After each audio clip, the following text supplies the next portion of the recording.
Why, hello there. This is TJ Shimeld with the Vanishing Wheelchair. I'm here today to talk about a rather serious topic of suicide.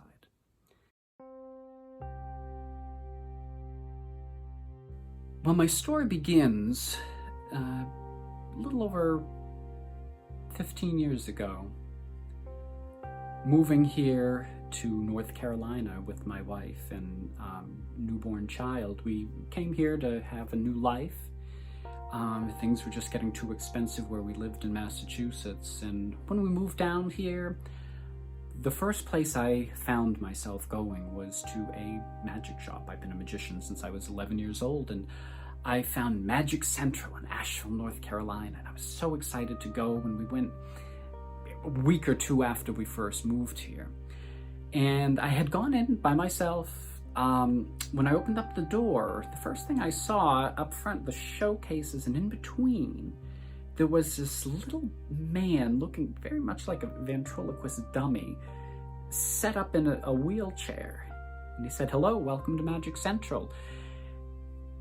And I was embarrassed. I was embarrassed for the guy. I thought, oh, the poor man, he's got no other way to make an income. He's sitting here watching this magic shop as the owner's away. And I said hello, I'm just looking, and I turned to my right just to avoid eye contact. And I saw these trophies, a bunch of trophies saying first place stage magic, Ricky Boone. First place close-up magic, Ricky Boone.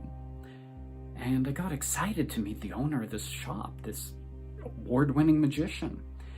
And I moved forward a little more and looked the other way and saw up on the wall, all along the shop wall, there were all these posters.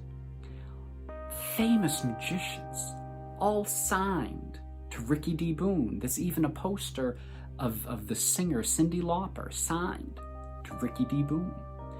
Well, by then I really wanted to meet this Ricky Boone. And I got up to the front, and there's that little man in the wheelchair, and he held up his hand to greet me, and the only way his body would allow him to hold his hand, to shake my hand, and he said, "Hi, I'm Ricky Boone." Well, I was taken aback. Back then, I had very few people in my life who had any sort of disability. I felt embarrassed. I didn't know what to say or do, and I thought, well, how can this person have accomplished all of this from a wheelchair, and he can't even hold his hand sideways to shake my hand? Well, in the next hour, Ricky showed me magic, some tricks he had invented himself. He fooled me. We sat there, we laughed, we had a great time, and I got to really know him. An hour passed, 2 hours, I don't even remember. And I realized something changed in that moment, that I got to really know Ricky Boone, is that I no longer saw the wheelchair. Now, of course, he still needs it to get around, but I saw him as a person. Well, he invited me before I left to the Magic Club meeting that he had founded, this Magic Club in Western North Carolina, Magic Club. And I said, yeah, I'd be back. Well, we were unpacking, starting a new job, getting everything settled, a new baby, all of this stuff. And well, time slipped away a little bit. My parents decided they were retiring, and we were helping them move in. And on our way back from their house, it was getting dark out, and I was driving home. My wife, Jennifer, was in the passenger seat. My son, Zachary, was in the back in his car seat, and came over a hill. And I saw in front of us the passing lane headlights, and coming right towards us was the headlights of another car. Turns out they were passing in a no-pass zone, passing 4 or 5 cars coming in the other direction, heading straight for us as we're coming over the crest of the hill. I can't turn to the left because it's the oncoming traffic. So I swerved to the right to avoid a head-on collision, And as I'm swerving to the right, going off the road, there is this huge mound of dirt and trees, and we're gonna crash into that, so I quickly turn back onto the road. We end up coming back on, overcorrecting the front of our car, passing over the double line. The oncoming traffic hits us, we spin, crash, everything stops. The tears and screams of my son in the back. I couldn't see. Glass had shattered. Apparently my head had gone through the side window. My glasses were gone. I just felt pain as I reached down to unbuckle the seatbelt, and I noticed I couldn't really move my left arm, and I just held my left arm and opened the door and made sure Jen was okay. Asked her to check Zach. She got Zach. I crawled out. She brought Zach around into the front of our car, into the headlights to check him, and everything was good. And then she came over to me, and I had crawled out of the car wanting to get away and just moving slowly to the edge of the road and holding my arm, not being able to see. My glasses were gone or shattered, I don't know. And I was there in the darkness on the side of the road. And I looked up, and even though I couldn't see, I had probably the best sight of my life in that moment. Whereas looking up at the stars and realized that I couldn't die. We had just moved here. My wife didn't have a job, new child, and I knew I had to survive. And they took me to the hospital, and I had broken my clavicle from the seatbelt pressure. The airbags going off in my face, I couldn't see out of one of my eyes with the dust and everything. That did clear up. And I had shattered the bones in my hand. ER wrapped me up, sent me home. I thought it'd be a week. Get over it, out of work for a little while, and get back. 3 months. 3 months I was out of work.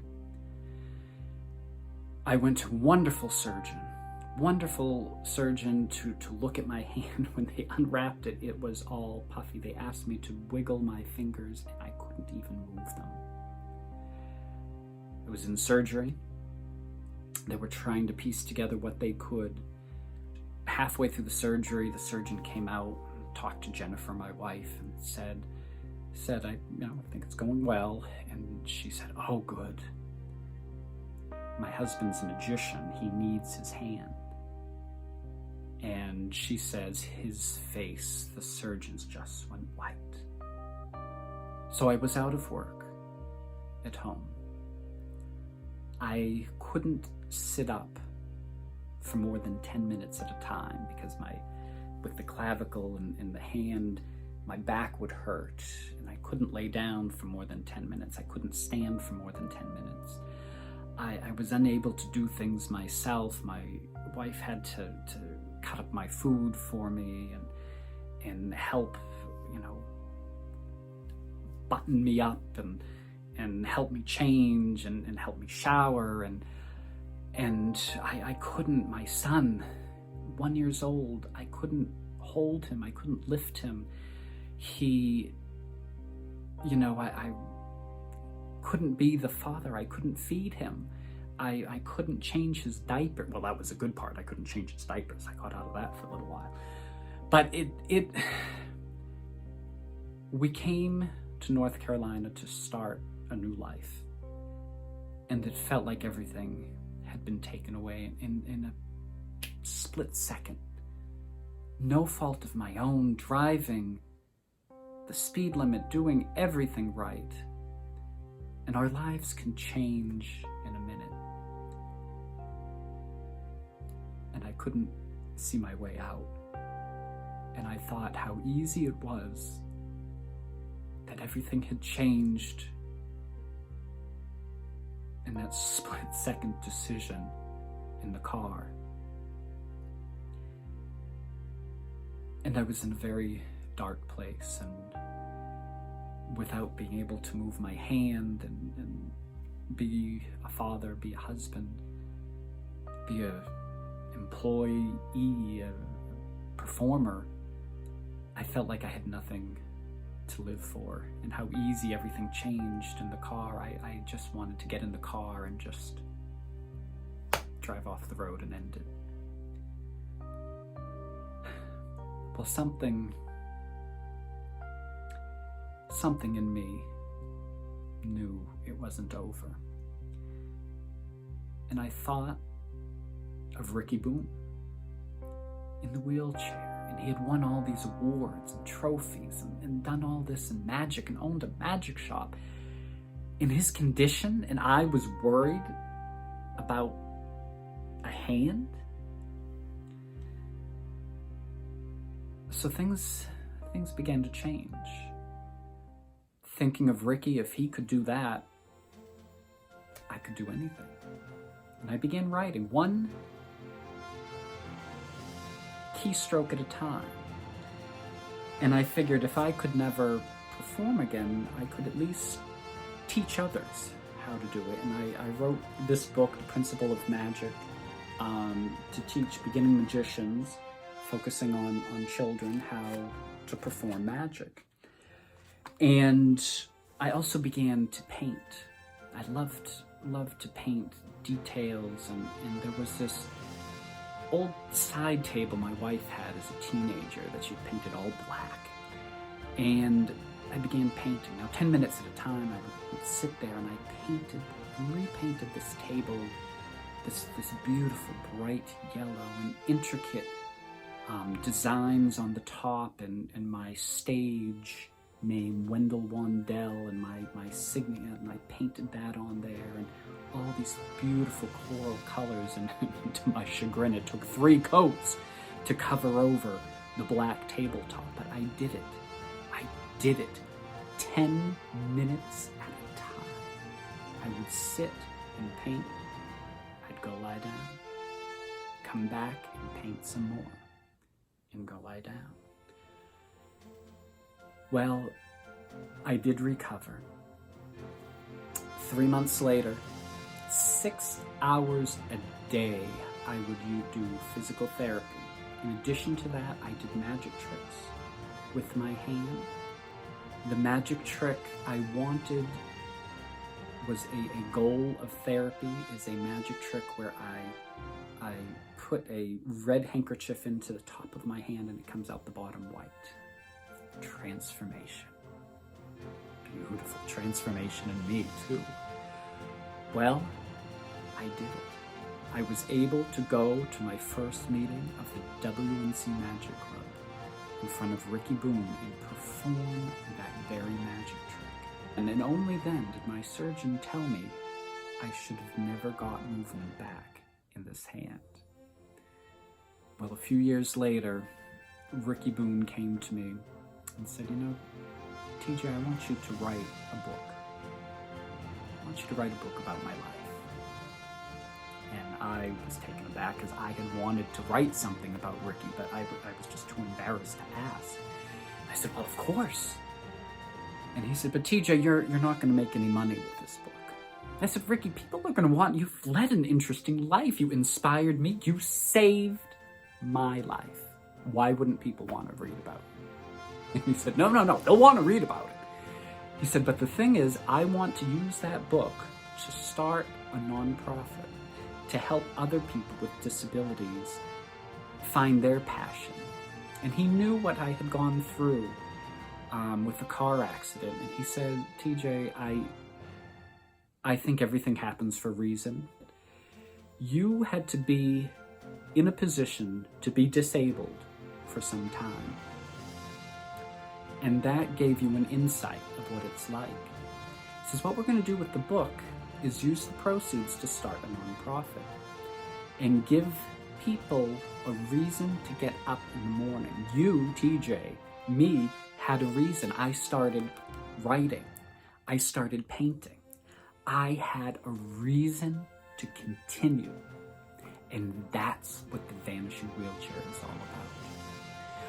I wanted to share my story because this month in September, September 10th is World Suicide Prevention Day. Suicide Prevention Lifeline, 1-800-273-TALK. It's 1-800-273-8255. There is always someone to help. When it seems there's no way out, just hold on until the scenery changes. Just hold on until the scenery changes, because it does, and it will. And I know things may look dark now, but just hold on until the scenery changes, because your journey, my journey, is just beginning.